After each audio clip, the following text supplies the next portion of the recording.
Что изменилось в системе безопасного города с момента введения режима ЧП? Снизилось ли количество нарушений? Сколько штрафов выписано? Учитывается ли нарушение, совершенное из-за блокпостов? Значит, безопасный город работает.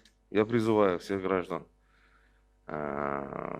не нарушать правила дорожного движения. Все-таки от этого зависит жизнь и здоровье наших горожан. На сегодняшний день и на улице и так у нас мало автомашин, поэтому куда-то торопиться и где-то стоять в пробках вы не будете. В связи с чем еще раз призываю вас не нарушать, а по штрафам и нарушениям дадим дополнительную информацию. За время чрезвычайного положения, могу одно только сказать, произошло 38 дорожно-транспортных происшествий на территории города Бишкек. Вот. Намного снизилась аварийность у нас. Вот. Я думаю, в следующем брифинге мы полную картину по криминогенной ситуации, по безопасности дорожного движения,